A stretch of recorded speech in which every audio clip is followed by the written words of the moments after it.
अब खबर नए नोटों से जुड़ी हुई है। अगर आपको आज बैंक जाना है तो यह खबर आपके लिए बेहद जरूरी है, इसलिए इस खबर को ध्यान से सुनें। आज बैंक तो खुले रहेंगे लेकिन आप नोट एक्सचेंज नहीं करा पाएंगे। आज बैंकों में सिर्फ सीनियर सिटीजन को ही अपने नोट एक्सचेंज यानी कि बदलवाने की सुविधा मिलेगी। दरअसल बैंकों का कहना है कि भारी भीड़ के कारण उनका बाकी काम बचा हुआ है, इसलिए वो आज सिर्फ अपने ग्राहकों के बचे हुए काम को ही निपटाएंगे।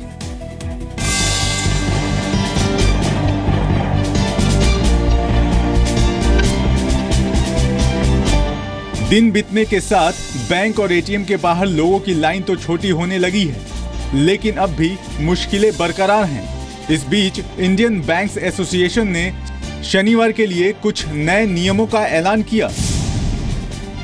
आज बैंक सिर्फ अपने ग्राहकों को सेवाएं देंगे और दूसरे बैंकों के ग्राहक 500 और 1000 रुपए के पुराने नोट नहीं बदलवा सकेंगे। हालांकि वरिष्ठ नागरिकों को इससे छूट दी गई है। वरिष्ठ नागरिक आज भी किसी भी बैंक की शाखा में अपने पुराने नोट बदलवा सकेंगे। इंडियन बैंक्स एसोसिएशन के चेयरमैन राजीव ऋषि के मुताबिक पिछले कुछ दिन से बैंक अपना काम नहीं कर पा रहे हैं और न ही अपने बैंक के ग्राहकों को सेवा दे पा रहे हैं, इसीलिए ये फैसला लिया गया है। हमने ये भी देखा कि जो हमारे अपने कस्टमर्स हैं उनके काम सफर हो रहे हैं, क्योंकि हमारा सारा स्टाफ डाइवर्टेड था इन कामों में, तो उनके काम थोड़े से अधूरे रह गए। तो ये हमने निश्चय लिया है कि कल का दिन यानी शनिवार को हम अपने कस्टमर्स के जो पेंडिंग वर्क्स हैं उनको कंप्लीट करने की चेष्टा करेंगे और कल का दिन हम एक्सचेंज ऑफ नोट्स की जो प्रतिक्रिया है वो हम नहीं करेंगे, लेकिन सीनियर सिटीजन्स के लिए हम एक्सेप्शन जरूर रखेंगे। अगर कोई सीनियर सिटीजन आता है तो निश्चित तौर पे उसकी रिक्वेस्ट पे गौर किया जाएगा। बैंक अपनी तरफ से लोगों की परेशानी कम करने की लगातार कोशिश कर रहे हैं और इसका असर अब दिखने भी लगा है।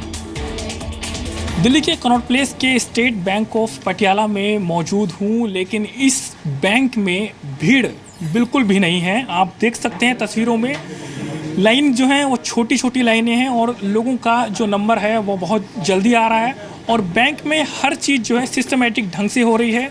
जिन लोगों को पैसा जमा कराना है उनके लिए अलग लाइन है, जिन लोगों को अपने पुराने नोट बदलवाने हैं उनके लिए अलग लाइन है, सीनियर सिटीजन के लिए अलग से लाइन बनाई गई है और इस वजह से जो बैंक में भीड़ है वो यहाँ पर नहीं है। किसी भी तरीके से कोई अफरा तफरी का माहौल नहीं है। जो लोग यहाँ पर आए हैं जमा कराने के लिए उनसे बात करते हैं। क्या नाम है आपका? सचिन कुमार है मेरा नाम। मैं क्या करने आया आप यहाँ? मैं विड्रॉल भी करने आया था और डिपॉजिट भी करना था।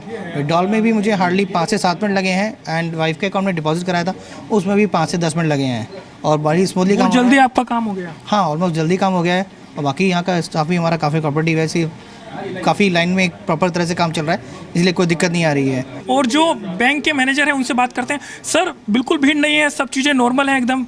जी सर, हमने 8 तारीख की अनाउंसमेंट के बाद 9 को मीटिंग करके स्टाफ से कोऑपरेशन के लिए और लोगों को सहूलियत देने के लिए 3 अलग अलग लाइनें लगवाई थी। प्लान किया था कि डिपॉजिट के लिए अलग, एक्सचेंज के लिए अलग और पेमेंट के लिए अलग। उसके कारण एक लाइन की बजाय 3 लाइन होने से अलग अलग काम के लिए भीड़ की कम है और लोग सेटिस्फाइड होकर जा रहे हैं। साथ ही सरकार ने देश भर में 2500 पेट्रोल पंप से डेबिट कार्ड से कैश निकालने की सुविधा शुरू कर दी है। सारे पेट्रोल पंप्स में जहाँ पे हमारा पॉस लगा हुआ है वहाँ से अभी कैश डिस्पेंस कर पाएंगे। ये पहले भी था लेकिन कोई करता नहीं था क्योंकि ज़रूरत भी नहीं हुई। तो कल हम लोग सारे जो पेट्रोल पंप्स के ऑयल मार्केटिंग कंपनीज हैं उनके चेयरमैन से मीटिंग किए और दोनों मिलके हम लोग ये तय किए कि सारे पेट्रोल पंप्स में जहाँ पे SBI का पॉस लगा होगा वहाँ पे हर पॉस से वो 2000 रुपये निकाल पाएंगे। इस बीच केंद्र सरकार पुराने नोटों के एक्सचेंज पर भी जल्द बैन लगा सकती है। सूत्रों के मुताबिक सरकार के पास ऐसी रिपोर्ट्स हैं कि नोट एक्सचेंज की आड़ में भारी मात्रा में काला धन सफेद किया जा रहा है, इसलिए सरकार सिर्फ पुराने नोटों को सिर्फ बैंक में जमा करने तक सीमित करने पर विचार कर रही है। इस बीच पिछले 2 दिनों में करीब 26 से 30 हजार ATM से नए नोट निकलने लगे हैं, जिससे लोगों की परेशानी कम होने लगी है। लोगों की सुविधा के लिए अकेले SBI के 460 मोबाइल बैंक चल रहे हैं। कई बैंकों ने माइक्रो ATM भी शुरू किए हैं। नीरज गौड़, जी मीडिया, दिल्ली।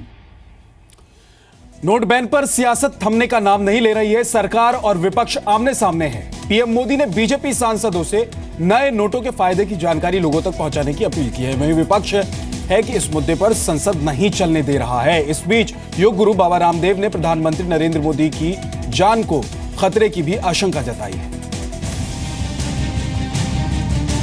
एक और बैंकों के बाहर लाइन छोटी होती दिख रही है तो संसद में विपक्ष के तेवर ठंडे होते दिख रहे हैं।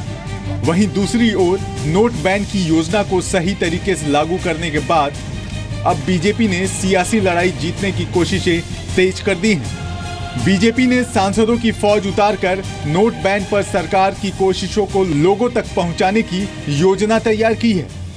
पीएम मोदी ने पार्टी सांसदों से कहा है कि सभी सांसद शनिवार और रविवार को अपने अपने लोकसभा क्षेत्र में रहें, बैंकों की लाइन में लगी जनता की मदद करें, लोगों और स्थानीय मीडिया को नोट बैन के सकारात्मक फायदे के बारे में बताएं। बीजेपी ने अपने गठबंधन सहयोगियों से भी विपक्षी दलों के आरोपों का जमकर जवाब देने की अपील की है। इस बीच कल भी नोट बैन के खिलाफ संसद में विपक्ष का हंगामा जारी रहा। विपक्ष सदन में पीएम के बयान की मांग पर अड़ा रहा। If you want discussion, I will allow. I am ready. I have already told you. And government is also ready. Then why you are disturbing now? BJP की मांग थी कि राज्यसभा में नेता विपक्ष गुलाम नबी आजाद अपने बयान पर माफी मांगे। Is the Azad's comment for his personal, or is it the official line of the party? The nation wants to know today. Ghulam Nabi Azad साहब ने कोई ऐसी बात नहीं की जिस पर किसी को आपत्ति हो।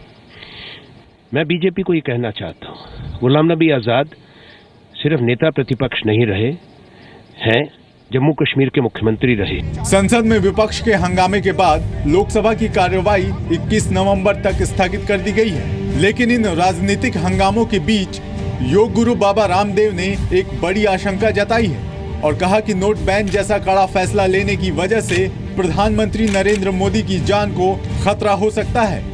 रामदेव ने कहा कि नोटों पर पाबंदी के फैसले के बाद पीएम मोदी आतंकियों और ड्रग माफियाओं के निशाने पर आ गए हैं। करेंसी जो पाकिस्तान और आतंकवादियों की तरफ से देश में फैलाई गई थी, उसकी मोदी जी ने कमर तोड़ दी। इसलिए मोदी जी को आतंकवादियों से खतरा है, पॉलिटिकल माफियाओं से खतरा है, ड्रग माफियाओं से खतरा है। हमें ऐसे समय में देश के एक ईमानदार प्रधानमंत्री की, जिन्होंने एक बहुत बड़ी ऐतिहासिक पहल की है, उनकी मदद करनी चाहिए। इसी महीने गोवा में पीएम मोदी ने भी ऐसी ही आशंका जताते हुए कहा था कि नोट बैन जैसे फैसले से उन्होंने कई लोगों से लड़ाई मोल ले ली है। इससे नाराज लोग उन्हें जिंदा नहीं छोड़ेंगे। ब्यूरो रिपोर्ट, जी मीडिया।